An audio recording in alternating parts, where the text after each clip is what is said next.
Well, good morning to you, Chris Harry, the Crypto Cowboy. Thanks for sitting down and having a cup of coffee with me.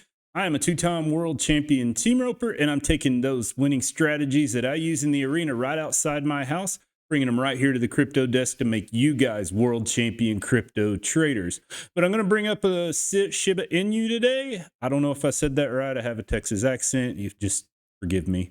I screw up names a lot. But anyway, we'll talk about it. We're going to break it down all the way from a daily down to a 1 hour chart. I don't think these moves are over yet, and we'll get into that, into the charts, and I'll explain that in better detail. But we're going to start off with the crypto fear and greed index. We're at 30 right now. I think we were down at about 28, 27 yesterday. So we've came up just a little bit. We've had a little bit of a run up all weekend, and I think that's kind of the driving factor. People are kind of getting a little more optimistic, and I'm going to be honest, guys, in the short term, I'm feeling a little optimistic too. But if we go to altcoin season index, you can see we're in a full-on Bitcoin season. We're at 25. What we want to see is this altcoin season come back like it did last month, around 78, or even back in December when we hit 87. So that's another concern too. Have altcoins had their run?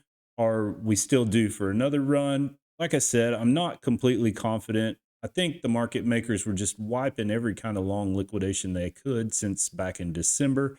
And job well done. They did exactly what they were trying to do. But I'm going to go ahead and pull up a 24-hour liquidation heat map for SHIB also. You can see there's some big pockets of liquidity up here about 103.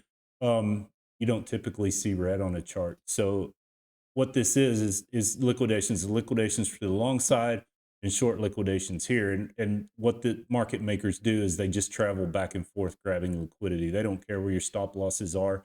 They just want you to lose because that's how they make money. But you can see we've got some really big pockets down here about 99 on down to about 97. But you can see after this low, they kind of thin out just a little bit. So I know there's a really big wick. There's a lot of longs below it. Do we go down and grab those, or do we stop here and get some brief upside just to provide some relief? But we'll get into the charts. That'll give you a better idea. We're going to start off with the daily chart here. I feel like you can't tell where we're going in the lower time frames unless you know where the higher time frames are going. So that's where we are. I use a 50 smoothed moving average. And what that does is it takes 50 of these candles and it creates a fluid support and resistance on the chart. And that's my white line. I like these because they're a little smoother. The charts seem to really respect them more than the simple moving average that I have in yellow here. So it's just two different areas of confluence for me. Up here, this is my 200 daily moving average. That's also smoothed, and it works as all support and resistance also. But you can see after Friday, we had that horrible wick down all the way to about, it was 0.67. It was bad. And like I said, I think they were just going after every bit of liquidity they could before the next run up. You can see we've came up here. We've done some retests. We're just kind of waffling around trying to figure out where we go. If we can find support here, I think you're looking up here about 11.33 or 12.33. And then once you cross this 50, we've got some upside targets here, 17 to 20. I don't know that we're ready to do that yet, but you can't rule it out. It looks like we're finding some support, and you'll see that more on the 4-hour chart here. So what we've done is we've gone down and tested the 4-hour golden zone to the bottom side. Market makers typically like to fill out about 70% of those wicks, and that brings us back down to that 0.705, 708 region. I don't know if we go all the way with the golden zone being here. You can see probably about not 0.810,916. I think it's probably going to fill that in eventually. Some things are trying to run up today, so you can't rule out this 4-hour golden zone up here around 0.164 to 1.168. And if we can clear through that, if we can get over these 4-hour 50s and the 4-hour 200, I think your next targets are 0.1471 to 0.1686. But we'll get down to the hourly. You'll kind of understand what I'm talking about. This is pre-recorded, so this may be a little off from what you see in the morning. But you can see we're losing the daily 50 or the 1 hour 50. There is a golden zone down here, about 0.9694 to 0.961. I would want to see it seal a deal here before we consider upside targets. If you don't, you're putting in another lower high down around 0.879 to 0.864.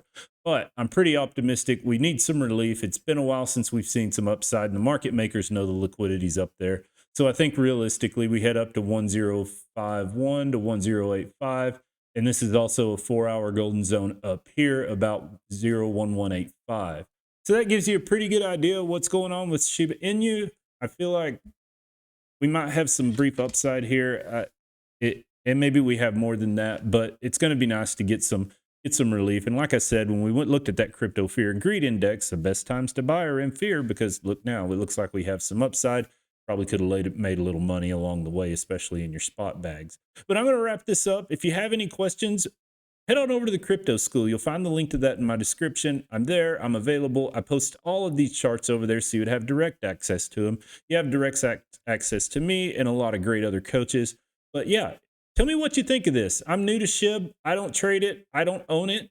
So this was kind of an interesting video for me. I'd love to hear what you guys think and what you think of the TA. If there's something wrong, let's talk about it, and let's go and break it down and figure out where I'm wrong, or maybe I can help you out and help you show you what I'm seeing. But yeah, you'll also find links to my X. There's a sweet deal for BitUnix down there in the links as well. But I'm going to wrap this up. I'll follow up with this thing after we find some support, and we'll kind of figure out where we're going from there.